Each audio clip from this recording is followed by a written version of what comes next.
de la maladie, mais aussi les caractéristiques génétiques donc, de la maladie cardiaque. Donc, à droite, vous avez effectivement un mode de transmission autosomique dominant. Donc, c'est important de connaître le mode de transmission des maladies génétiques cardiaques. La plupart sont autosomiques dominantes. Ça veut dire que vous avez un individu en rouge, un parent qui est porteur d'une mutation dans un gène, une des copies, et qui a un risque de 50% de le transmettre à ses enfants. Le fait de le transmettre, le risque de 50%, c'est pour la transmission, mais le fait d'exprimer la maladie est sans doute moindre. Le risque est moindre puisqu'on a une pénétrance souvent incomplète. Cette consultation, c'est aussi l'occasion de vous parler des moyens diagnostiques de ce test génétique. Ce sont des tests moléculaires qui, en général, ont des délais assez longs, même si on a beaucoup progressé, puisqu'on est maintenant sur des techniques de séquençage au débit. On a fait un bond technologique considérable, mais aussi, c'est l'occasion de vous parler des limites, puisque ce sont on peut être amené à identifier des variants de signification inconnue pour lesquels l'enquête génétique, l'enquête familiale sera nécessaire afin d'essayer de statuer sur le caractère pathogène ou non du variant. On peut parler bien sûr du diagnostic prénatal qui est plutôt rare en cardiogénétique, mais qui peut se présenter. Le diagnostic préimplantatoire pour tout ce qui est procréation médicalement assistée. Le diagnostic présymptomatique qui est plus fréquent, dont je vous parlerai plus avant. La reconstitution de l'arbre généalogique nous permet de revisiter l'histoire de la famille, de confirmer le mode de transmission. Vous voyez ici un arbre généalogique avec une transmission, comme on dit, verticale, donc des atteintes à chaque génération. Également, déterminer les personnes qui sont à risque, savoir qui est à risque d'avoir hérité du gène muté dans la famille, donc pour pouvoir contacter ces personnes-là. Le test génétique en lui-même, bien sûr, se fait lors de cette consultation médicale. Après signature d'un consentement éclairé, donc c'est très encadré par la loi, qui est signé par les majeurs ou pour les mineurs par les parents qui ont l'autorité parentale, suivi du prélèvement, qui est souvent un prélèvement sanguin, mais qui peut être aussi salivaire, parfois l'un ou l'autre ou les deux. Le rendu du résultat génétique, lui, se fait lors d'une consultation ultérieure, évidemment, après, une fois à la réception du résultat, lors d'une consultation individuelle. Et on va bien sûr organiser, en fonction de ce résultat, le suivi médical et psychologique. On est très souvent accompagné d'une psychologue dans ce rendu de résultat génétique en fonction du contexte. Bien sûr aussi, une part très importante, c'est l'information à la parentèle. Donc, on va accompagner les familles en remettant des documents pour les aider à informer leur parentèle, c'est-à-dire leurs apparentés à risque. Donc, les deux situations principales de la consultation cardiogénétique, soit le patient est atteint de la maladie, donc c'est le cas index. Dans ce cas-là, effectivement, on aura des explorations cardiologiques qui permettront de confirmer cette atteinte cardiaque, donc un électrocardiogramme, par exemple, une échocardiographie pour les myocardiopathies. Éliminer les causes non génétiques de cette atteinte cardiaque, ça c'est important. Et une fois qu'elles sont éliminées, eh bien, lancer les explorations génétiques. Donc souvent, ce sont des panels de gènes, c'est-à-dire un groupe de dizaines de gènes qui sont… Cette exploration est donc possible grâce aux nouvelles technologies. Et les résultats, vous voyez, pour nous, c'est beaucoup plus rapide qu'avant, puisque maintenant, c'est entre 6 mois et 1 an. On mettait plusieurs années avant. On peut aussi, je vous l'ai mis, explorer le génome entier d'un individu dans des indications particulières sur des plateformes. Ça, c'est très récent depuis 2019-2020. L'autre cas de figure, c'est l'exploration des apparentés. Donc là, vous avez une maladie cardiaque dans la famille et donc on va aller dépister les apparentés. Deux cas de figure, soit la mutation n'est pas identifiée, dans ce cas-là, on va tenter du dépistage biologique. Donc, on dépiste les apparentés du premier degré, c'est-à-dire les enfants, les parents et les frères et sœurs. Et là aussi, souvent, donc, les examens sont l'échocardiographie et l'électrocardiogramme. Ça peut être d'autres tests, comme des tests pharmacologiques, par exemple, sur des maladies rythmiques ou d'autres examens cardiaques plus spécialisés. L'autre cas de figure, si la mutation est identifiée, donc le test génétique a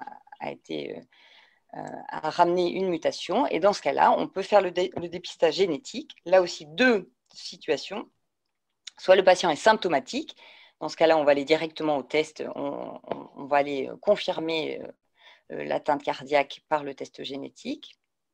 Symptomatique veut donc dire à la fois, soit on est porteur, soit on souffre de symptômes, mais ça peut être aussi qu'on est porteur d'anomalies au niveau des examens paracliniques sans symptômes sans symptômes, on va dire, sans essoufflement ou sans problème particulier, mais avec une échographie, par exemple, anormale.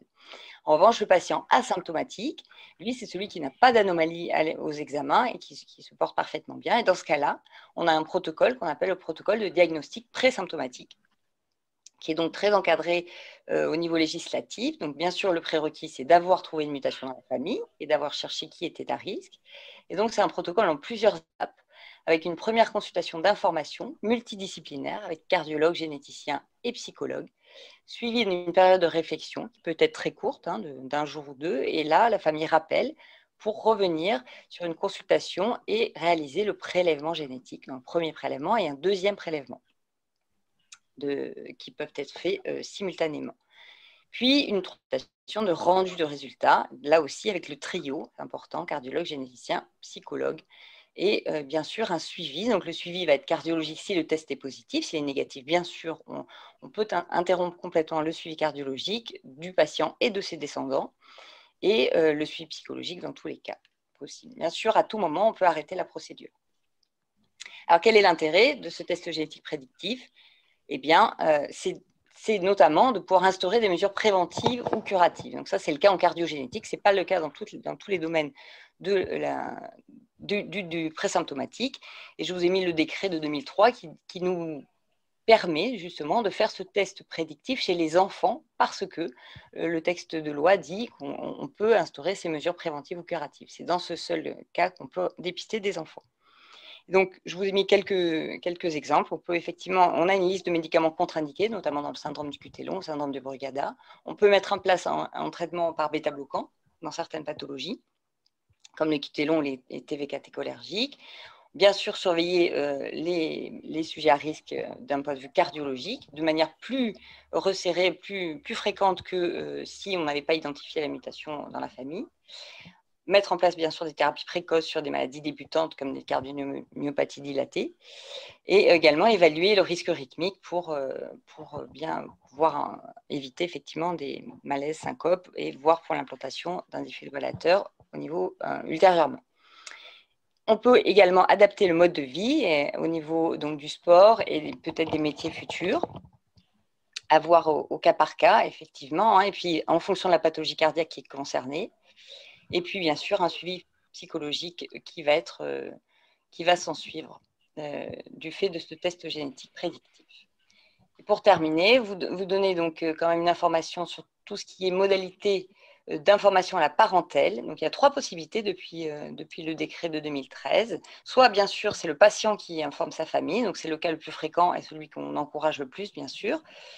On donne les documents hein, qu'il peut remettre à sa famille, ou alors, si le patient ne veut pas, effectivement, le médecin peut être amené à adresser un courrier recommandé à la famille, aux apparentés, pour expliquer qu'il y a un risque génétique dans la famille. C'est une solution qui est un peu stressante en général, qu'on essaie d'éviter. Et la 3e possibilité, si le patient refuse d'informer sa famille, sa responsabilité civile pourrait être engagée. Donc voilà ce que je voulais vous dire en quelques mots, j'espère que je ne suis pas trop dépassée. Donc voilà, c'est une prise en charge multidisciplinaire, très encadrée par la loi et donc intérêt très important à la fois du dépistage et de la transmission de l'information dans la famille. Je vous remercie. Merci beaucoup pour cette présentation très complète malgré le délai très court. Du coup, on va passer la parole à Sophie Pierre de l'association L'Amric et on répondra à vos questions donc à la fin des 3 présentations et n'hésitez pas à poser vos questions via le chat. Du coup, vous avez un petit icône en bas, converser, et on y répondra à la fin des 3 présentations. Donc, tout d'abord, une belle année et surtout une bonne santé à tout le monde. On a tendance à penser que quand même, c'est ce qui est le principal. En tout cas, c'est ce qui nous rassemble aujourd'hui.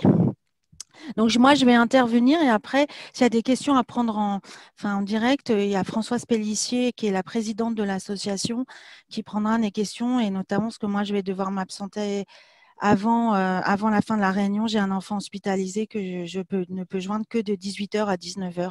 Donc, j'espère que vous comprendrez.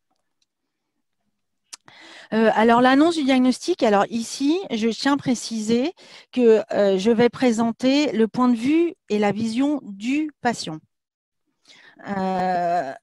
Alors, l'annonce du diagnostic. Au niveau des maladies cardiologiques, alors moi, ce que je connais le mieux, c'est les maladies cardiaques héréditaires. Il y a aussi un certain nombre de gens concernés par des cardiopathies congénitales qui sont avec nous aujourd'hui. Donc, je vais essayer d'adapter le discours. Pardonnez-moi d'avance si ça colle pas très bien avec les cardiopathies congénitales que je connais moins. Donc, au niveau du diagnostic, pour les maladies cardiaques, ça commence d'abord par un bilan cardiologique. Et dans les maladies cardiaques héréditaires, une des caractéristiques, c'est que parfois, en allant à la pêche d'un cas, on va aller dire à un parent qu'il n'est pas le seul concerné, mais qu'un ou plusieurs de ses enfants sont aussi concernés.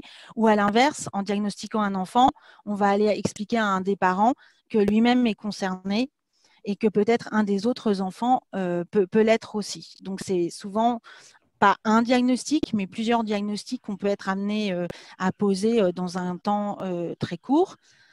Je crois que dans les cardiopathies congénitales, on est plutôt à un cas par famille, dans ma compréhension.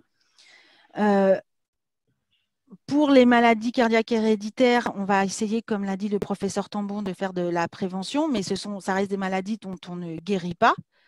On essaye d'en limiter les conséquences. On a, dans la plupart des cas, pas d'intervention, il me semble, en tout cas, pour les maladies cardiaques, les troubles du rythme, on n'a pas d'espoir d'intervention chirurgicale qui va sauver le patient. Le professeur Tombeau l'a dit, en fait, c'est quand même, en tout cas, l'a forcément suggéré, c'est pas du tout la même chose que de diagnostiquer la maladie à un bébé pour qui on va pouvoir d'emblée proposer des choix plus adaptés. Moi, dans mon cas de figure, c'est plus simple d'avoir proposé de la musique à mon enfant qui est très content de faire du violoncelle et qui n'a d'emblée pas commencé le football, par exemple. C'est assez simple, quand on le sait des bébés, d'éviter de proposer des activités qu'on devra arrêter par la suite. C'est pas du tout la même chose que d'annoncer la maladie à un adolescent qui est déjà dans un centre pour les espoirs du handball ou du football, où là, il faut expliquer que le projet va devoir s'arrêter assez rapidement. Ou encore à un adulte qui a déjà acheté sa maison, eu ses enfants, et pour lequel il peut y avoir un certain nombre de retentissements, mais pas les mêmes que si on est une jeune femme enceinte et qu'on s'apprête à souscrire une assurance pour acheter une maison plus grande. Donc voilà, donc ça c'est voilà. C'est aussi pas la même chose du point de vue du patient de recevoir un diagnostic si on est symptomatique. Si on s'est présenté à l'hôpital et qu'on a fait une mort subite, le diagnostic, ça va être plutôt la compréhension de quelque chose qui nous est arrivé, alors que si on arrive à l'hôpital contraint et forcé parce que le cousin nous a dit qu'il était atteint d'une maladie cardiaque héréditaire et qu'on n'est pas du tout malade, on n'arrive pas dans le même état d'esprit, donc la perception du diagnostic pour la même maladie peut être sensiblement différente. Et enfin, j'ai mis prise en charge avec psy en énorme. Je pense que l'intervenante suivante s'en saisira largement, je pense. C'est que nous, on pense que, et vous le verrez à la fin je le rappellerai à la fin de ma présentation, un diagnostic bien accompagné et annoncé de la manière la plus adaptée possible, et c'est là tout le rôle, à mon sens, du ou de la psychologue, c'est une chance de qualité de vie améliorée ou préservée pour le patient et sa famille par la suite. Alors, ensuite, dans un deuxième temps, que nous, dans l'association, on aurait tendance effectivement à un peu effectivement vouloir décaler parce que l'acceptation de la maladie, c'est aussi beaucoup une affaire de temps, va se poser la question du dépistage génétique. Donc là, effectivement, j'aborde la question du patient index ou apparenté. Le professeur Tambon en a déjà bien parlé. C'est sûr que d'être un patient index qui s'est encore une fois présenté avec des symptômes ou qui a lui-même un électrocardiogramme anormal, c'est pas tout à fait pareil que d'être un apparenté qui arrive et qui a priori se sent pas du tout malade et n'a jamais eu de problème auparavant. Mais c'est aussi la problématique au moment de ce dépistage de devoir informer les apparentés. Et ça, c'est quelque quelque chose dans les familles qui peut poser beaucoup de problèmes parce qu'on vient affronter éventuellement des histoires de distension familiale. Voilà. Enfin bref, ça peut réveiller plein de choses qu'on ne peut même pas soupçonner. Et ça peut prendre énormément de temps d'informer tous les apparentés qui ont besoin de savoir. Je pense que ce qui est très important aussi, c'est d'avoir accès à un vrai conseil génétique avec une vraie information dans tous les sens de ce que peut impliquer la connaissance. Alors là, je pense aussi beaucoup à la parenté plus qu'au patient annexe parce que quand on a déjà un bilan cardiologique anormal, on a déjà franchi le cap d'un potentiel problème. Mais quand on n'a pas de bilan cardiologique anormal et qu'on est complètement asymptomatique, là, la vraie question, elle se pose quand même de savoir si on veut savoir ou pas et de toutes les conséquences de savoir. On parle, nous, dans l'association, on est très régulièrement sollicités pour les problèmes d'assurance. C'est sûr qu'à certains moments, c'est plus facile de ne pas savoir que de savoir. Pareil, quand on est diagnostiqué d'un syndrome de Burriada, finalement, la conclusion de tous les bilans, c'est qu'on a un risque faible et qu'on nous proposer aucune prise en charge à part éviter des médicaments possiblement dangereux. Il y a des gens qui vivent ça excessivement mal et qui probablement disent à posteriori qu'ils auraient préféré ne pas savoir, puisque de toute façon, il n'y a pas forcément de prise en charge efficace au sens où le risque, même s'il est faible, qui existe, il n'est pas forcément il n'est pas pris en charge parce qu'il n'y a pas de médicaments, parce qu'on ne pose pas de défibrillateur forcément quand le risque est faible. Et puis, effectivement, j'insiste encore une fois sur le temps de la réflexion. Parce que quand on nous demande, on a toujours envie de savoir. Sauf que quand on mesure l'implication de savoir, parfois on a moins envie de savoir. Et ça, c'est quelque chose, c'est une réflexion. On est tous différents et c'est important d'accompagner, encore une fois, avec un conseil génétique adapté, avec, comme l'a dit le professeur Tombeau, un psychologue. Alors après, le diagnostic. Alors, on insiste, et je pense qu'on n'insistera jamais assez sur l'impact de l'accompagnement psychologique et aussi médico-social, toutes les implications quand ça pose un problème dans l'intégration au travail, parce qu'on ne peut plus exercer son activité professionnelle, quand ça pose des problèmes d'orientation scolaire, parce qu'on doit quitter le centre de détection des espoirs en football, etc. L'accompagnement psychologique. L'accompagnement psychologique, je pense que encore une fois, c'est important dès l'annonce du diagnostic, devoir prendre un rendez-vous une semaine, 15 jours, un mois après. Je pense que voilà, un mois après, c'est 30 nuits après. Une semaine après, c'est 7 nuits après. Voilà, imaginez le temps qu'on peut ne pas dormir pendant 7 nuits avant de voir le psychologue. Et aussi, la problématique, c'est que dans un certain nombre de cas, pour ne pas dire dans la plupart, en moyenne 90% des questions surviennent après le rendez-vous avec le cardiologue et l'annonce surtout. Parce que de toute façon, je ne sais pas, il me semble qu'il y a des statistiques qui disent qu'une fois qu'on a prononcé vous êtes porteur, je pense que tout ce qui se passe après, on peut dire tout ce qu'on veut pendant 1 heure, je pense que le patient, on l'a perdu quelque part. Et les questions et la digestion va demander plus ou moins de temps. Et là, en fait, ce qu'on a observé, c'est que dans des centres où il y a des infirmières cliniques qui sont sûrement plus disponibles que les cardiologues qui sont très, très occupés, ça peut être intéressant parce que les familles les sollicitent pas mal. Et c'est vrai que du coup, cette disponibilité à distance du rendez-vous, mais pas trop loin malgré tout, parce que les questions, elles sont là, et tant qu'on n'a pas les réponses aux questions, encore une fois, tout est chamboulé dans une vie, et parfois, c'est plusieurs personnes dans la famille, donc c'est compliqué quand on est parent, soi-même atteint, de gérer aussi le stress et l'angoisse de son enfant, et des intervenants autour des enfants, etc.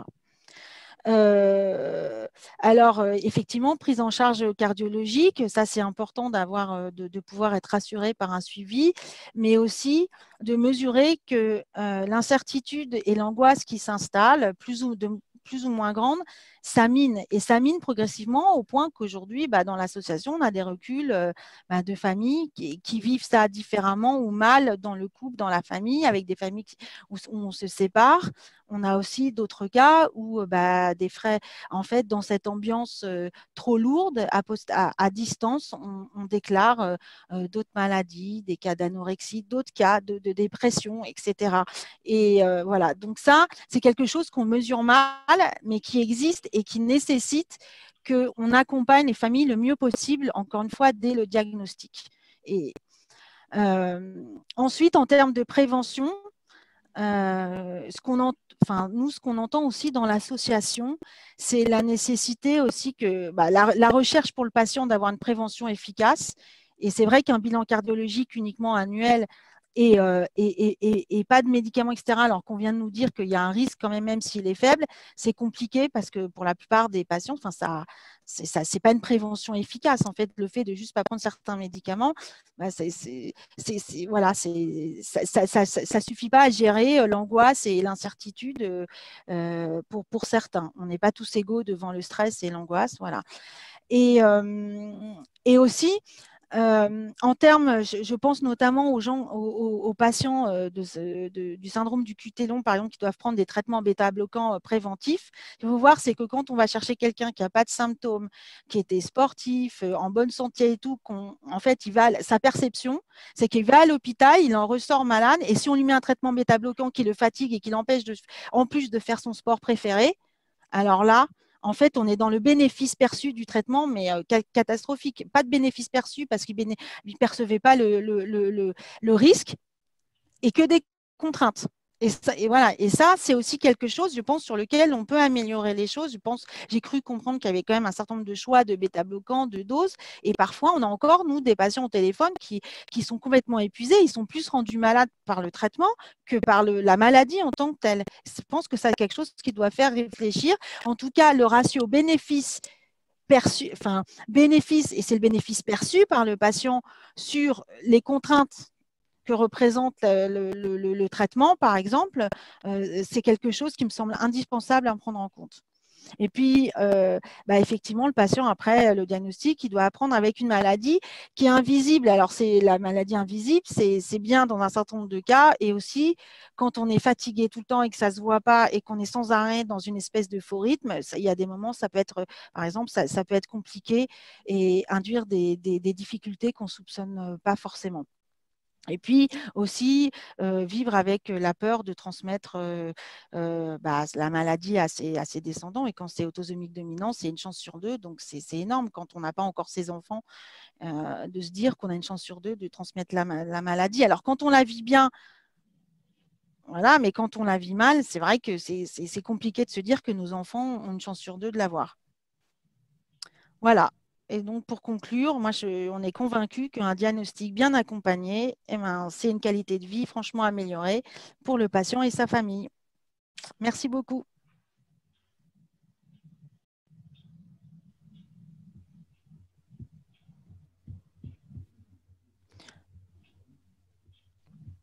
Je passe maintenant la parole à Marie-Lise. Oui, merci beaucoup pour votre présentation, Sophie. Et on laisse la parole au dernier intervenant, du coup, Marie-Lise Babonneau. Sophie, merci pour cette présentation parce qu'en fait, c'est très détaillé avec beaucoup d'exemples. Et en fait, je me disais qu'il y avait quand même beaucoup de choses qui avaient été dites. Donc, je vais apporter un éclairage, évidemment, de ma position de psychologue. Avec l'idée, c'était d'apporter quelques notions pour avoir des repères communs. J'espère que ce sera compréhensible et que ce sera pas trop compliqué. J'ai essayé d'avoir des mots les plus simples possibles. Alors, j'essaie juste de changer la façon dont c'est organisé et voilà.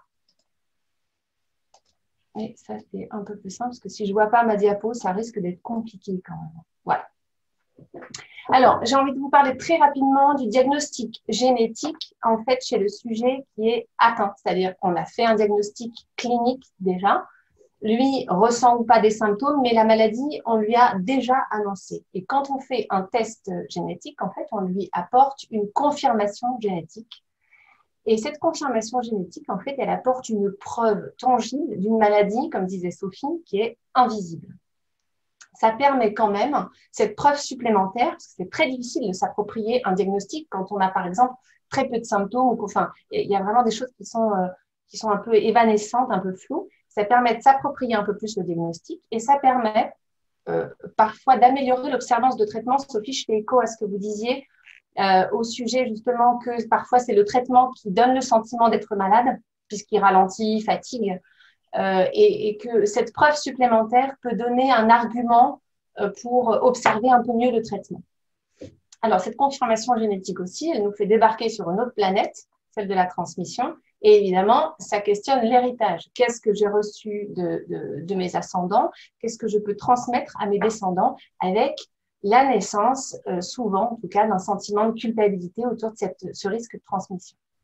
Par contre, cette confirmation génétique, elle peut avoir un bénéfice quand même, c'est d'éclairer un peu l'histoire familiale, d'éclairer le passé. Parce que parfois, dans certaines familles, on a des cascades d'événements familiaux assez catastrophiques, par exemple de nombreuses morts subites, et ça apporte finalement un éclairage beaucoup plus rationnel, beaucoup plus presque scientifique, à des explications qu'on trouvait peut-être un peu plus obscures, en fait. On s'était mis, par exemple, certaines familles parlent beaucoup de malédiction. Et jusque-là, c'était de la malédiction. Et maintenant, ça a une explication beaucoup plus rationnelle. Alors, sauf que le sujet atteint qui reçoit son diagnostic génétique, il devient évidemment le cas index dont parlait Caroline. Et là, ce cas index, finalement, lui aussi va se retrouver à annoncer à ses apparentés une sorte de, une mauvaise nouvelle. Et ça peut renforcer son sentiment de culpabilité qui était déjà présent. Par contre, ça peut donner du sens quand même.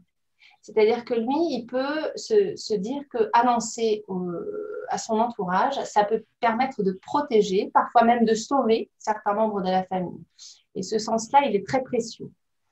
Alors, évidemment, c'est toute la difficulté dans certaines familles. Quand il y a des conflits familiaux, ça les souligne, ça peut même les renforcer et ça rend difficile l'information à la parentèle.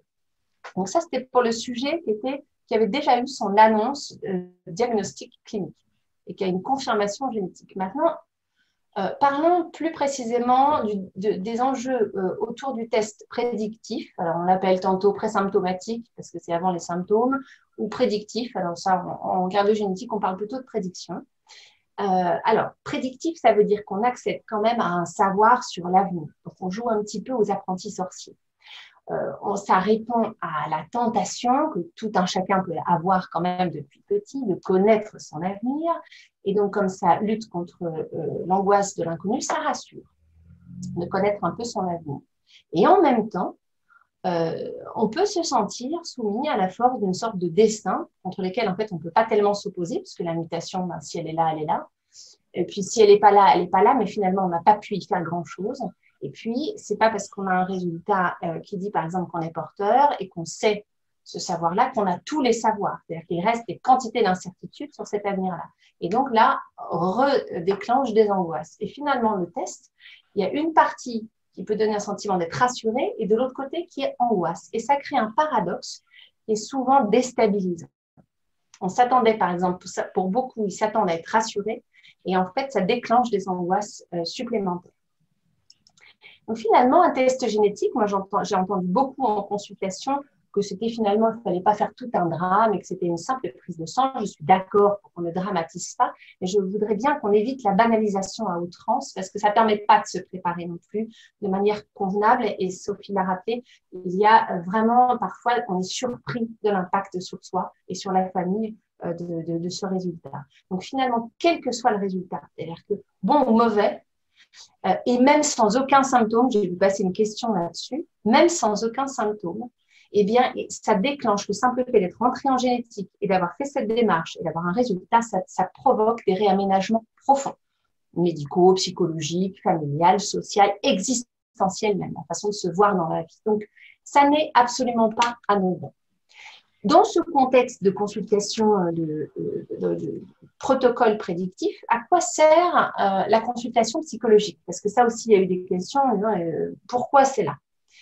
Et je l'ai répété à peu près 1 millier de fois et je pense qu'il faut le répéter encore et encore parce qu'on dit mais j'ai pas de symptômes, je suis pas malade, je vois pas à quoi ça sert de voir le psychologue. Si, et on l'a beaucoup observé. Le psychologue d'abord, on va le rappeler, il n'est pas là pour évaluer la capacité à recevoir votre résultat. Il n'est pas là pour vous convaincre de faire le résultat, ni même vous décourager de faire le test. Ce qu'il a pour lui, en fait, vraiment, c'est l'objectif premier de la consultation psychologique, c'est d'aider à anticiper. Alors, on part du présent, c'est-à-dire on explore ensemble les motivations, pourquoi vous êtes là dans le bureau. Ensuite, on fait, c'est l'idée globale, hein, c'est pas systématique, mais c'est quand même le mouvement global, c'est de revenir vers le passé pour savoir comment s'inscrit finalement toute cette démarche de test, et la maladie d'ailleurs, dans la famille, comment ça s'inscrit dans sa propre histoire, dans votre propre histoire. Et ensuite, on fait un bond vers l'avenir, et, avec l'idée d'anticiper l'impact du résultat. Pourquoi on veut anticiper? Eh bien, pour se préparer. Et plus on se prépare, plus on diminue l'onde de choc provoquée par l'annonce. Alors, comment on se prépare concrètement? Parce que ça, on me le demande souvent. Eh bien, d'abord, savoir que quand vous passez la porte du bureau du psychologue dans le service de génétique, souvent, ce qu'on observe, c'est que vous avez naturellement anticipé. Anticipé, mais un seul résultat. En fait, ce qui est assez magique, c'est qu'il y a un risque objectif que le médecin vous a annoncé. Alors, par exemple, faisons rapidement, c'est 50-50, porteur, pas porteur. Ça, c'est l'évaluation objective médicale. Et bien, ça passe, tous les faits, tous les éléments objectifs passent par la boîte noire que nous sommes tous. Et ça devient subjectif. C'est-à-dire qu'on s'en empare et on tricote avec quelque chose d'un peu particulier. Et le 50-50, souvent, il disparaît complètement. C'est-à-dire qu'on finit par faire une sorte d'auto-prédiction. Et donc, à chaque fois que je recevais une personne, rapidement, on pouvait entendre « je me sens plutôt porteur », des fois même « je suis sûre d'être porteur », ou d'autres « je me sens plutôt non porteur » ou « je suis sûre d'être non porteur ». Donc, il y a une sorte d'auto-prédiction naturelle. C'est un mouvement qui est complètement naturel, qui permet de se préparer. Sauf qu'on ne se prépare qu'à un seul résultat. Et c'est ça le danger. C'est qu'on n'est pas du tout préparé à l'autre. Donc, comment s'est construit cette boîte noire, ce risque subjectif? Comment on fait pour se dire je suis porteur ou pas porteur, d'où ça sort? Alors, je vous fais ça très court parce que c'est beaucoup plus complexe que ça.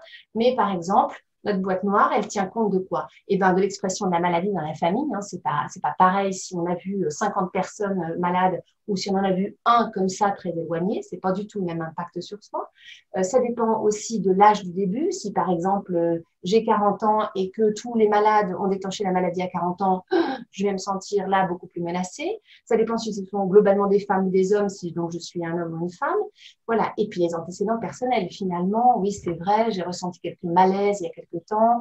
Voilà. Et là, on fait pencher la balance d'un côté ou de l'autre. Bon, après, ça peut être aussi lié à des liens affectifs très forts avec quelqu'un qui est mort ou qui est malade en disant je voudrais être comme lui, je voudrais avoir la même maladie que lui pour être plus proche. Ça peut être plein de choses qui se construisent. Et puis les croyances personnelles autour de je suis plutôt quelqu'un qui a de la chance, qui passe plutôt entre les gouttes, ou bien c'est toujours à moi que ça arrive, donc c'est sûr, je vais être porteur. Et tout ça se construit dans la boîte noire, pouf, la boule du loto tombe et c'est je suis porteur ou pas porteur.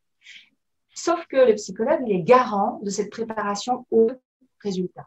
Parce que si ça tombe sur le résultat que vous avez prévu, eh bien souvent, voilà, ça vous confirme et vous êtes secoué, mais plutôt préparé. Mais si ça tombe de l'autre côté, c'est la déflagration terrible.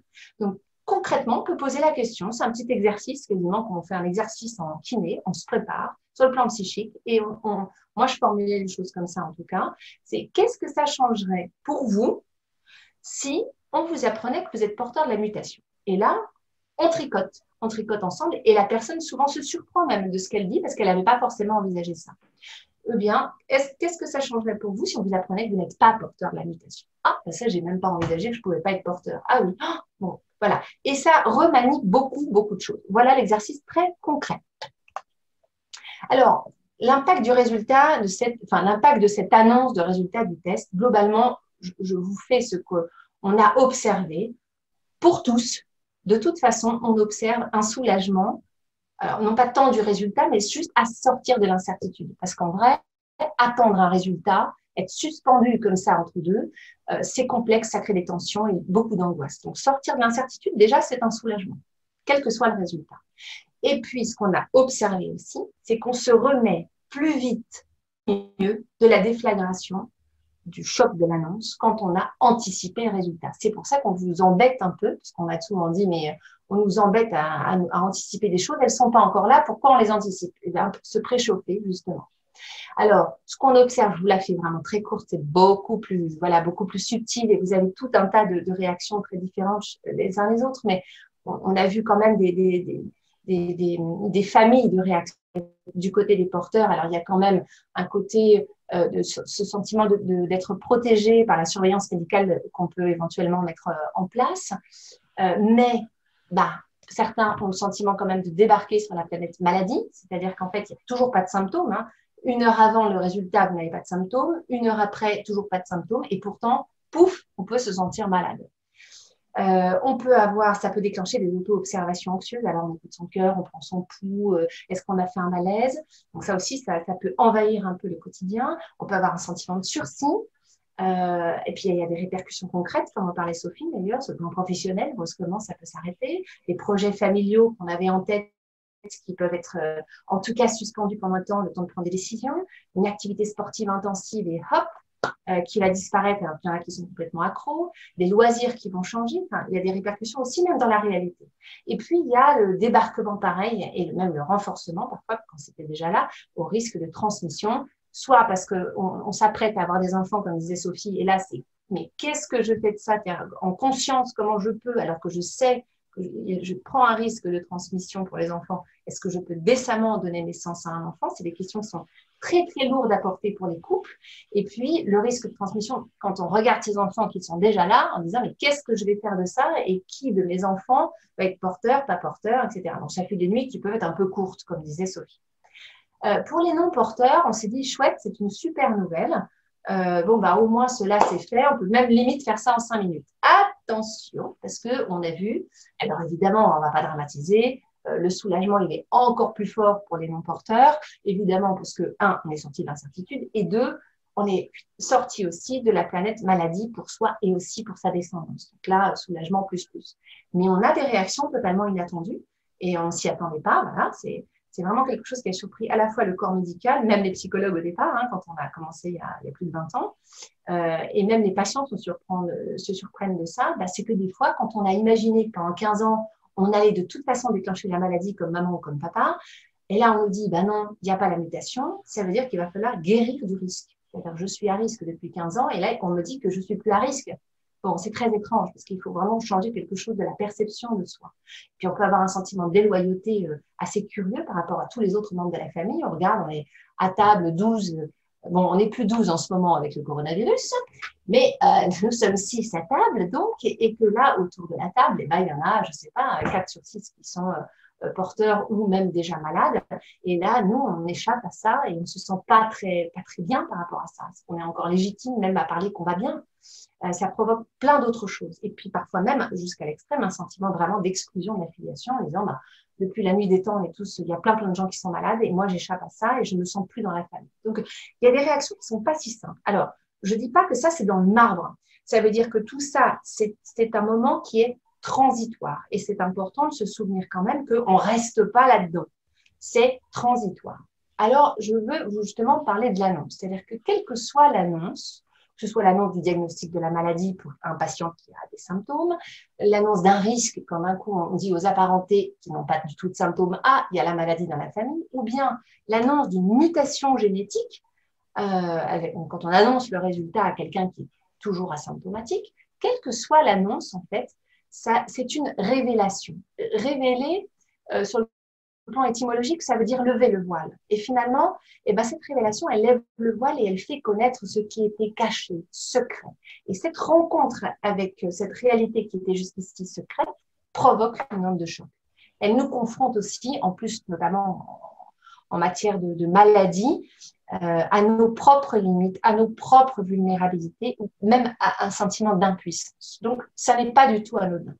Et finalement, vous voyez que dans cette ligne de vie que nous avons tous, la foudre de l'annonce vient perturber considérablement, même si pour certains ça peut être court, mais ça perturbe, ça provoque un choc. Et cette onde-là, qui peut être au début très, très impressionnante, momentanément, on perd, mais c'est une perte transitoire en fait, de ses repères.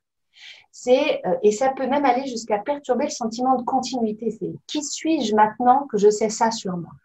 Donc, ça dépend de chacun, hein. Chacun a des réactions très différentes. Mais finalement, on est encore soi, mais plus tout à fait le même qu'une heure avant quand on ne savait pas.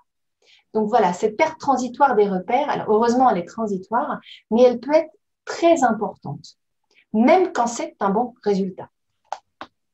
Alors, qu'est-ce qui se passe à cette onde de choc? Eh bien, c'est comme si vous aviez une intrusion dans votre maison, les voleurs ont débarqué, on fait effraction, c'est exactement ça l'annonce, elle fait effraction, et ça déclenche quoi? Un système d'alarme. Alors, c'est pas dans toutes les maisons pareil, il y a différents types de systèmes d'alarme, mais on a tous un système d'alarme grosso modo.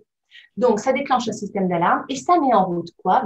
Face à l'alarme, les mécanismes de défense pour se protéger et pour essayer de pour lutter contre cette réfraction. Alors, vous avez dû entendre des gros mots du style la sidération. Alors, qu'est-ce que c'est être sidéré au moment de l'annonce? C'est arrêter de la penser. C'est ce que disait Sophie tout à l'heure en illustrant que passer le mot porteur, pouf, il y a blackout, il y a l'écran blanc et on n'entend plus rien. Ça peut être un déni, c'est-à-dire déni, c'est plutôt ça n'existe pas. Ah bon, d'accord, il se passe rien. Non, mais pas du tout, il se rien. Voilà, ça peut être ça. Alors évidemment, je caricature un peu, c'est plus subtil et des fois on passe d'un mouvement à l'autre plus rapidement. Ça peut déclencher des angoisses, des mouvements agressifs parce qu'il faut bien un coupable quand on se sent victime. Ça peut être de la rationalisation. Alors on va se jeter sur Internet ou sur tout un tas de documents scientifiques. Et on va faire des tonnes de questions pour essayer de comprendre ce qui se passe. Ça peut déclencher une tristesse et un effondrement brusque. Voilà. Mais en fait, les mécanismes de défense, ils sont là quand même pourquoi?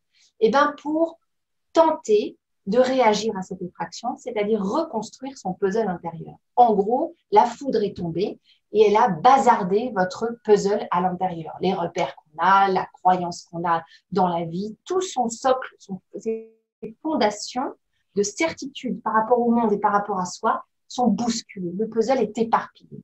Et là, va commencer le travail psychique autour de la reconstruction de ce puzzle intérieur, avec reconstruire aussi son sentiment de continuité. Bon, maintenant que je sais ça, je me sens plus pareil, mais en même temps, il faut que je reste moi. Et puis, c'est trouver de nouveaux repères, c'est-à-dire il faut intégrer cette nouvelle réalité quand même. Donc, plus ou moins difficilement, mais on reconstruit. Donc, il y a un travail actif qui se met en route. Et par moment, alors moi je suis pas pour apprendre dans la douleur, hein, c'est pas ça, mais que quand même il n'y a pas de fatalisme devant l'annonce et le sentiment d'être complètement choqué, comme si la vie s'arrêtait, etc., et détruite. Après ce sentiment que la vie peut s'arrêter, quand même, il y a un mouvement de vie, une pulsion de vie qui remonte à la surface et qui pousse à la créativité, qui pousse à mobiliser de nouvelles ressources. Et parfois, je l'ai entendu souvent, on se découvre des ressources insoupçonnées. Mais souvent, et j'ai vraiment envie de vous encourager à ça, et c'est ce que disait Sophie en mettant le psy en très gros, merci Sophie, je m'en saisis, comme vous disiez.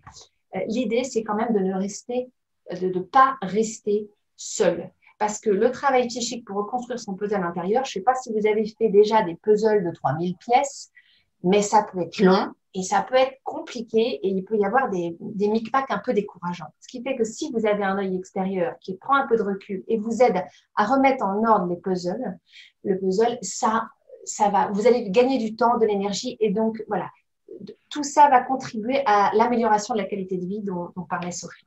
Alors, je ne dis pas qu'il faut aller du psy et du psy que du psy. Je ne suis pas là pour vendre ma crèmerie qui marche très très bien du reste en ce moment, surtout depuis la crise.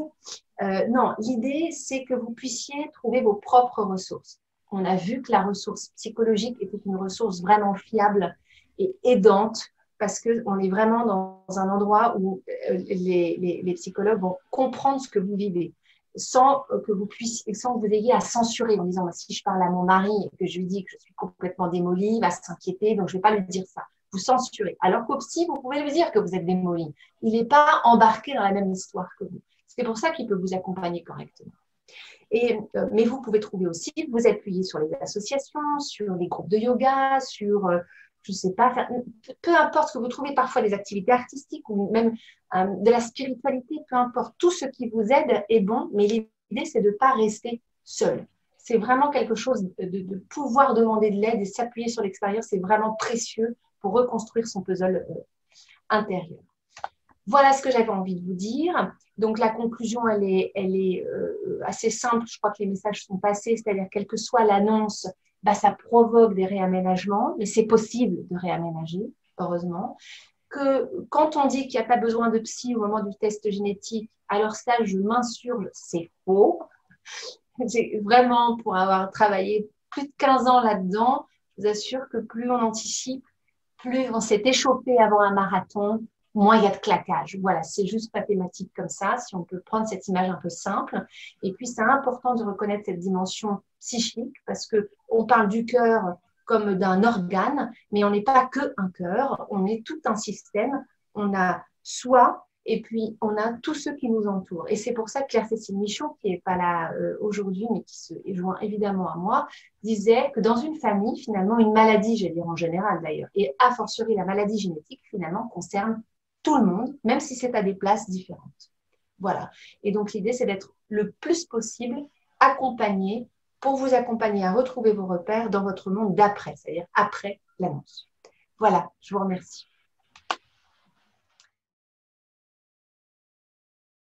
Du coup, avec Isabelle et Marie-Paul, on va pouvoir revenir et échanger sur les questions que vous aviez posées du coup en amont.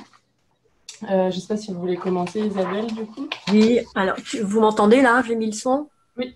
C'est bon. Donc, il y a plusieurs questions pour lesquelles on a déjà les réponses, comme par exemple l'importance d'avoir à quoi servait l'accompagnement psychologique en fonction du test génétique, symptomatique ou présymptomatique. Ça, je pense qu'on y a largement répondu. Il y a quelques questions très spécifiques, en particulier on n'en a pas tellement parlé là, mais l'âge à partir duquel on peut faire les tests génétiques et auxquels on les propose. En particulier, chez l'adulte, c'est assez simple, mais chez l'enfant, dans le cadre surtout du dépistage présymptomatique, à partir de quel âge on peut et on va proposer les tests présymptomatiques. Alors, ça dépend beaucoup des pathologies qui sont en cause, et l'idée c'est bien sûr de proposer ce test génétique quand ça va apporter une réponse thérapeutique possible pour l'enfant, et en particulier pour le syndrome de Brugada. Ce sont des tests qu'on ne propose pas avant l'âge de 15 ans, voire 18 ans. Moi, en général, quand je vois des adolescents en consultation dans une famille de Brugada pour lequel on a la mutation, on commence à en parler vers l'âge de 14-15 ans. Et ensuite, je suis les enfants assez régulièrement, et j'aime bien les amener à ce que ce soit eux-mêmes qui fassent la démarche de demander ce test génétique. Et bien sûr, c'est la même chose pour les tests à l'âge maligne, qui sont un moyen aussi de faire le diagnostic quand on n'a pas la mutation. Donc, pour les enfants, ça dépend vraiment du bénéfice à avoir la réponse du diagnostic de la maladie pour l'âge. Le QT long, par exemple, on va le faire à la naissance parce qu'il y a un intérêt à mettre en place un traitement préventif, à avoir une attitude vis-à-vis de la liste des médicaments et de la pratique du sport. Pour les TV catécholergiques aussi. Pour le Brugada, ça va être un petit peu plus tard. Pour la dysplasie, ça va être un petit peu plus tard aussi. Mais voilà, il faut se dire qu'il n'y a pas de règle. Ça dépend vraiment de l'âge de révélation de la maladie et également des traitements qu'on peut proposer. Donc ça, c'était ce type de question. Alors, on avait une question aussi, qu'est-ce qu'un porteur sain ? Je pense qu'on y a pas mal répondu, mais peut-être Marie-Lise, tu peux nous dire, toi, ton point de vue pour le patient, comment il se vit comme porteur sain, ça veut dire quoi pour lui? Ah, pour lui? Oui. Eh ben, c'est très variable en fait, parce qu'il y en a qui s'accrochent à cette idée de sain. Oui. Qui comme ça coupe porteur, et le sain quand même, c'est un mot fort hein, d'être sain. Ouais. Parce qu'après, c'est malsain le risque. Hein. Il y a presque des ambiguïtés comme ça. Donc, on peut s'accrocher à ça en disant tant que je suis sain, tout va bien. Après, ça provoque quand même une distorsion cognitive. C'est-à-dire que c'est très compliqué pour les patients quand même de distinguer qu'est-ce que c'est être porteur et qu'est-ce que c'est être malade. Donc, être porteur sain, voilà, ça reste une énigme. Et pour certains, ils se sentent plus porteurs que sains. Voilà. Est-ce que c'est peut-être un terme qu'on devrait trouver un autre terme, parce que porteur sain, c'est vrai que même moi, ça me gêne. Alors, d'un point de vue génétique, je te coupe Isabelle, c'est vrai que sémantiquement, si on veut être clair, un porteur sain, c'est un porteur de mutation hétérozygote dans une maladie récessive, comme par exemple la mutation.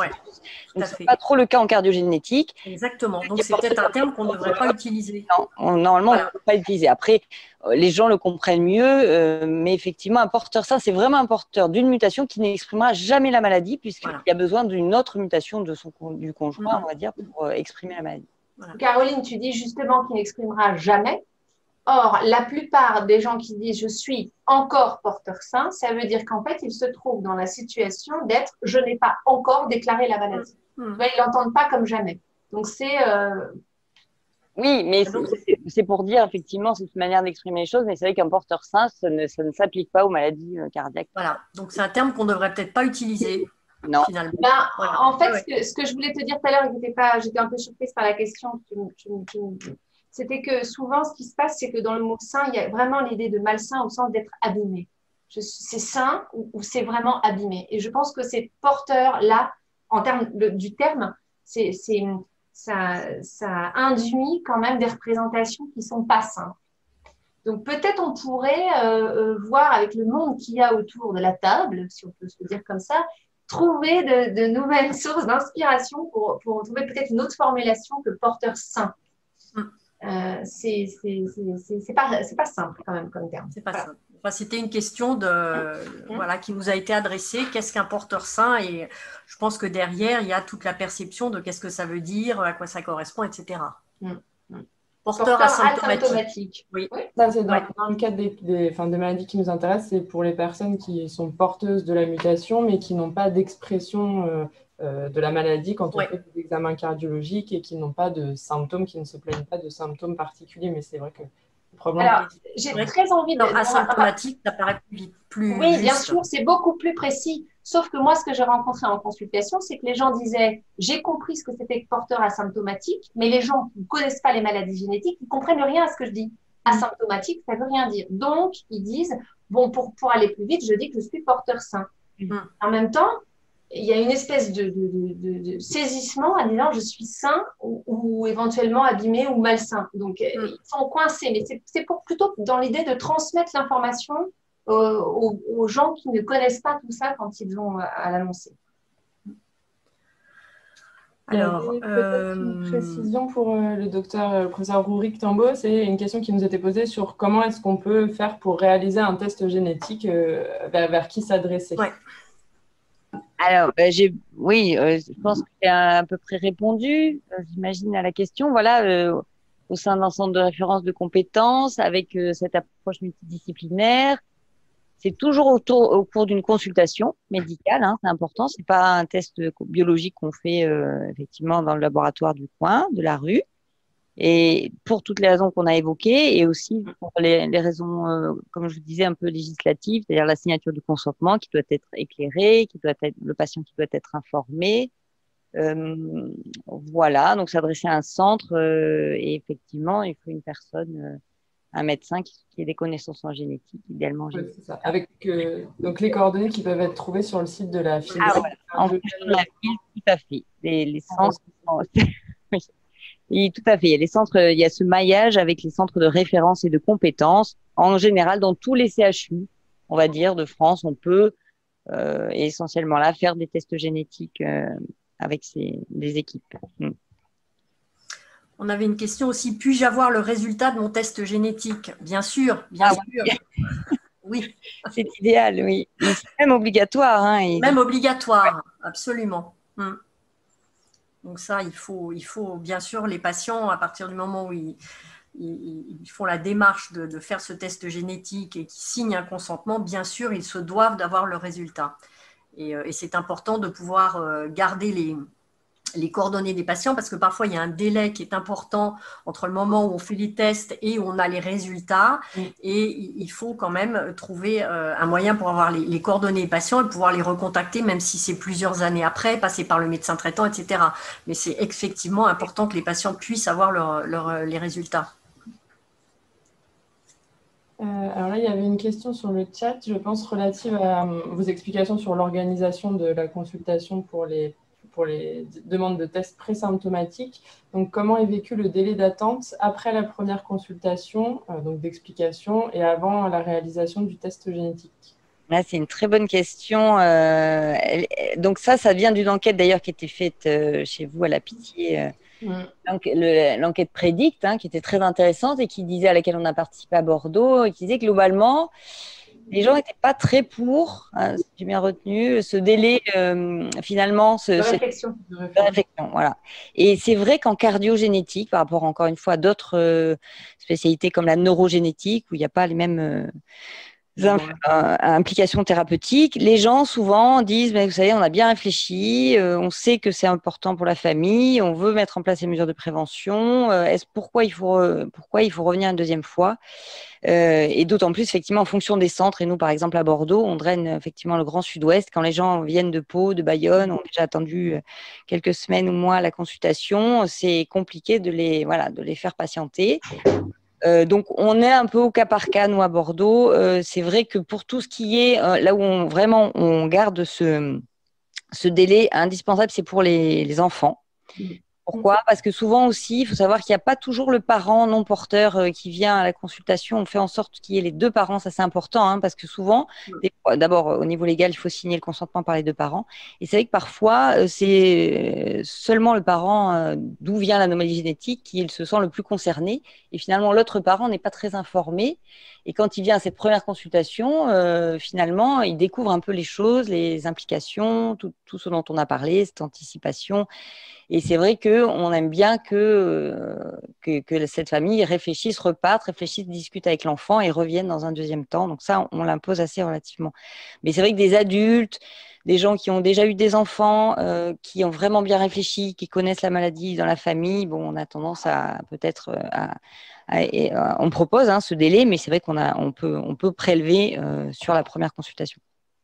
J'ai envie d'ajouter, puisque évidemment c'était la Pitié qui était à l'origine de cette étude Prédict, et on avait beaucoup réfléchi au départ. Le temps de réflexion était imposé. Effectivement, il y avait de la résistance en disant, mais comme si nous étions les parents et que dans cette dimension, on allait décider pour eux de tu vas réfléchir et puis tu vas revenir quand tu seras prêt. Bon, vraiment, c'était mal vécu dans ce sens-là. En fait, l'attente, elle est surtout anxieuse. En vrai, plus on attend, plus ça génère une tension intérieure et c'est souvent très inconfortable. Surtout quand on se dit qu'il y a quelque chose à faire. Et en fait, quand il y a quelque chose à faire, on ne se pose pas la question de est-ce que je vais faire le test ou pas faire le test. Beaucoup moins qu'en neuro, par exemple, où il n'y a aucun traitement. Là, les délais de réflexion, ils sont plutôt bien acceptés. Mais là, en cardio, on se dit il y a un truc à faire et on attend, mais vous plaisantez, on va le faire. Donc, c'était mal vécu. Donc, c'est pour ça qu'il y a beaucoup de pédagogie en consultation, y compris par le psy quand on me demandait mais pourquoi on va réfléchir. L'idée, c'était parce qu'ils pensaient qu'on allait essayer de tenter de les faire changer d'avis. Donc, quand ils ont compris d'emblée qu'on n'est pas là pour les faire changer d'avis, du tout, et on n'est pas là pour décider à leur place. Tout ce qu'on a observé, c'est que plus on a de temps pour penser les choses, pour se préparer, et notamment tous ces gens qui sont venus dans les consultations, qui sont venus seuls et qui débarquent et qui n'avaient pas pris la mesure de tout ce à quoi ils allaient être confrontés si jamais le résultat n'était pas bon, par exemple, et qui repartaient un peu sidérés de cette consultation multidisciplinaire avec toutes les informations qu'ils avaient eues. Il faut un temps pour décanter. Il faut un temps pour accuser réception de toute la quantité d'informations. Il ne s'agit pas de changer les vies, il s'agit juste de se prendre là quelques jours pour atterrir, éventuellement en parler à ses proches et éventuellement surtout préparer la consultation d'après, venir accompagner et non pas seul. Donc c'est plutôt un temps pour se préparer et non pas du tout un temps pour changer d'avis ou je ne sais quoi. Donc, mais ça reste un temps d'attente et comme vous le savez tous et chacun l'a déjà vécu, attendre, surtout, même des cadeaux, c'est compliqué. Alors imaginez sur un résultat comme ça crée des tensions trop fortes. On a une question là sur le chat sur la situation où, en fait, par exemple, je pense que c'est un cas de QT long où dès la première consultation ou la deuxième avec l'électrocardiogramme, on a un diagnostic avant de faire le test génétique. Et donc, c'est vrai que là, le temps de réflexion par rapport à j'ai le diagnostic, j'explique la maladie et je fais le traitement, il est extrêmement court. Donc, je comprends que ça puisse être parfois assez traumatique, mais voilà. Après, c'est une dynamique qu'il faut expliquer aux parents, il faut se revoir, mais on est dans une situation où il y a un intérêt thérapeutique pour l'enfant qui fait qu'on bouscule un peu les étapes. On peut rattraper le temps, je pense, après, avec une consultation de contrôle, justement, après un mois de traitement pour refaire le point, à proposer comme ça des étapes et à pas laisser repartir les patients avec le diagnostic, vous avez votre traitement et au revoir. Et il y a quelque chose qui est extrêmement bénéfique, c'est quand on invite le patient. Je le rappelle souvent, mais même les médecins peuvent le faire en disant, écoutez, là, vous êtes sous le choc de toute façon de tout ça. On va prendre un rendez-vous, pas trop loin non plus, et vous allez entre-temps noter sur un carnet toutes les questions qui vous viennent. Et c'est hyper structurant pour voir l'intérêt des questions soi-même. Ça le met à l'extérieur déjà, ça permet de le mettre sur le papier, ça permet de se dégager à l'intérieur. Et en plus, on n'a pas le sentiment, parce que la deuxième fois, quand on vient voir le médecin, on a le cœur qui est quand même accéléré, on est stressé à l'idée de ce à quoi on va être à nouveau confronté. Et sous l'effet du stress, on oublie la moitié des questions qu'on avait pensées. Donc, plus on note, plus on ramène ces questions, plus on peut reprendre du temps avec le médecin. Même dans l'après-coup, on peut reprendre une annonce. Tu vois, Isabelle, je me dis que finalement, quand tu parles des étapes, je trouve que c'est très constructif par rapport à ça. On reprendre après. Voilà. Ça n'empêche pas le choc. Bon. Exactement. Alors, qu'est-ce qu'on avait d'autre comme question? On a des questions sur l'amylose aussi, amylose cardiaque. À quelle amylose? Quelles sont les différentes amyloses en gros? Ça, c'est une question très spécifique, amylose. Donc, peut-être Caroline, tu peux répondre. Alors, amylose, effectivement, il y a amylose inflammatoire, amylose, effectivement, j'ai les questions amylose AL, amylose à transthyrétine. L'amylose génétique, c'est l'amylose à transthyrétine. Et effectivement, il y a des formes qu'on dit sauvages ou séniles et des formes génétiques. Donc, c'est une transmission autosomique dominante. Et effectivement, c'est dans le seul cas de l'amylose génétique à transthyrétine que l'on peut instaurer un dépistage familial, puisqu'on a une mutation dans un gène. Effectivement, après, il y avait oui, il y a des différences cliniques. Effectivement, les amyloses séniles, en général, c'est des personnes plus âgées. Dans les deux cas, on peut instaurer un traitement aujourd'hui. Et finalement, la différence est plutôt dans le dépistage familial qui sera fait grâce au test génétique quand on a trouvé une mutation.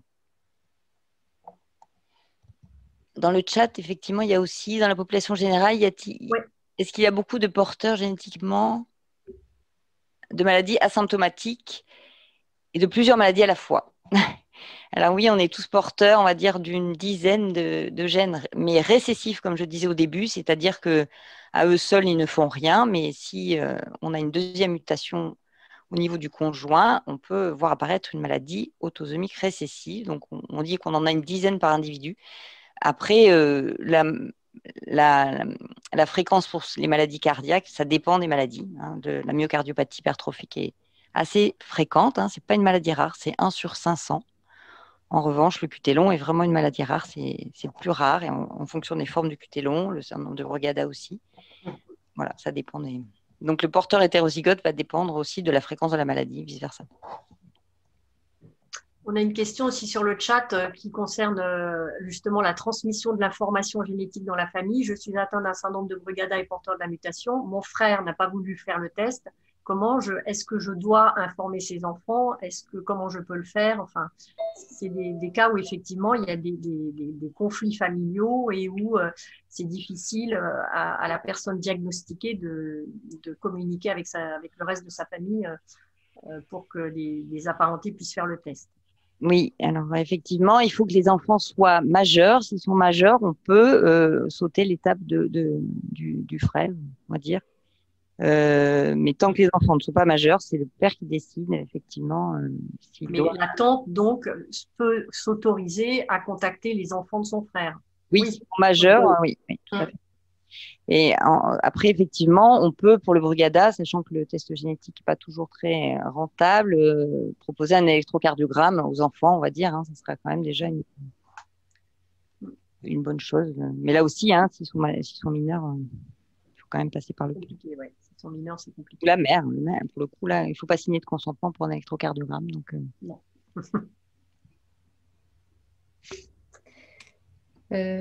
Peut-être encore quelques questions. Alors, on a débatté parce que de toute manière, le sujet est tellement vaste et large. Je pense que ça va demander une autre session, j'imagine. Mais encore quelques questions et après, on va... voilà, je vous laisse... Alors, on avait une question un peu à la marge. C'était diagnostic douteux après un test à l'âge maligne. Doit-on conseiller un test génétique? Alors, dans le cadre du syndrome de Brugada, la rentabilité du diagnostic génétique est assez faible, hein, puisqu'on trouve des mutations franches, on va dire, avec lesquelles on est assez confiant sur la pathogénicité et le lien avec le syndrome de Brugada, que dans 30% des cas. Donc, si on a à la base déjà un diagnostic clinique qui est incertain, probablement que le test génétique sera peut-être moins contributif que pour d'autres pathologies héréditaires. Mais ce qu'on peut expliquer aux patients, c'est que peut-être on peut le faire dans un but de recherche qui est un petit peu différent donc le bénéfice pour lui sera moins immédiat, mais qui permettra peut-être d'améliorer la compréhension du syndrome de Brugada en général et peut-être lui présenter sur la modalité qu'il n'y aura pas forcément un bénéfice immédiat direct pour lui. Je ne sais pas ce que tu en penses, Caroline. Oui, après, c'est vrai que le test à l'âge maligne, il est fait pour lever justement les doutes du cardiogramme. Donc, déjà, il est douteux. Ouais. Parfois, le bilan des apparentés peut aider aussi à conclure plus franchement. Mais le bilan clinique, du coup, plus important que le test qu'un test génétique, je pense, dans ce cas-là. Et il y a les questions techniques de génétique d'ordre de la pénétrance, justement, qui sont des concepts de génétique. Donc, la pénétrance, est-ce qu'il y a un risque de déclencher la maladie? Ou aussi une autre question très génétique, est-ce qu'on peut être le premier à avoir une anomalie d'un gène dans une famille qui n'est pas automatiquement transmis? Donc, deux questions peut-être d'ordre très génétique. Pour la pénétrance, c'était quoi vraiment la question? C'est parce que la pénétrance, je l'ai expliqué très rapidement au début, c'est effectivement le fait. Ah, pardon, Lisa, il n'y a plus de micro. Attends plus. Est-ce que vous avez parlé de pénétrance? Est-ce qu'il y a un risque de déclencher la maladie? Donc la pénétrance, pareil, c'est un sujet vaste. Alors, la pénétrance, c'est vraiment ça, c'est le risque de déclencher la maladie quand on est porteur de la mutation. Donc, c'est oui, non, la pénétrance, alors que l'expressivité, finalement, c'est plus ou moins tard dans la vie, plus ou moins sévère.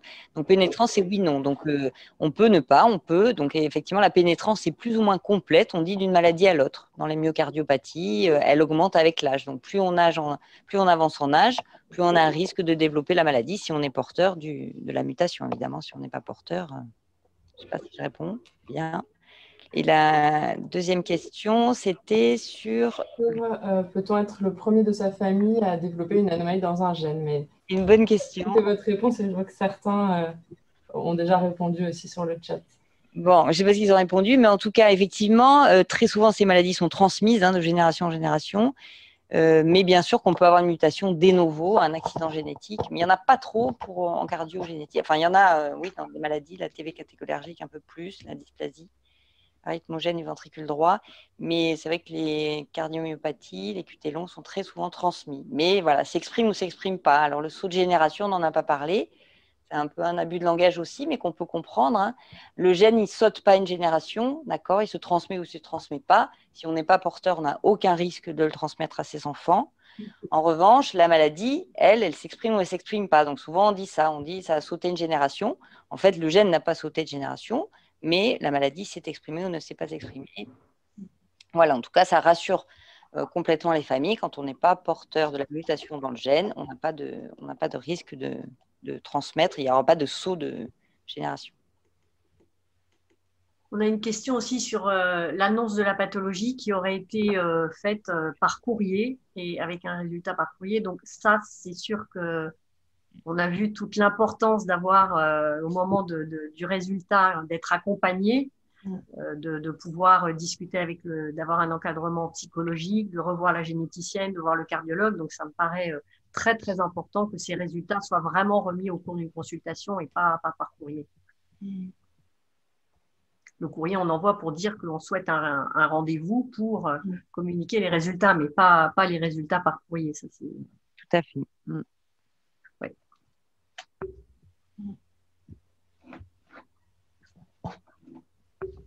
Peut-être deux questions pour finir. Je sais qu'on a empiété un petit peu déjà, mais c'est tellement intéressant qu'on aurait envie de rester, hein.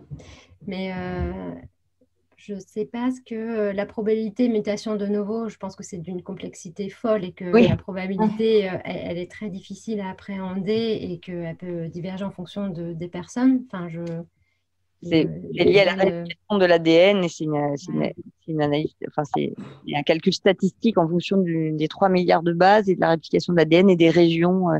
Ça va varier d'une région à l'autre, mais voilà, c'est effectivement un calcul compliqué à... Une dernière question, peut-être sur le chat. Je ne sais pas si Isabelle et Céline... Alors, il y avait une question, c'est comment faire pour des patients jeunes adultes porteurs asymptomatiques qui souhaitent avoir des enfants? Donc, ils peuvent tout à fait avoir des enfants. Après, il y a le risque de transmission, bien sûr, dont il faudra parler avec eux et anticiper. Et en fonction de la pathologie en cause, évoquer le moment où le diagnostic sera fait chez les enfants et les options, les projets thérapeutiques pour les enfants si par hasard ils sont atteints.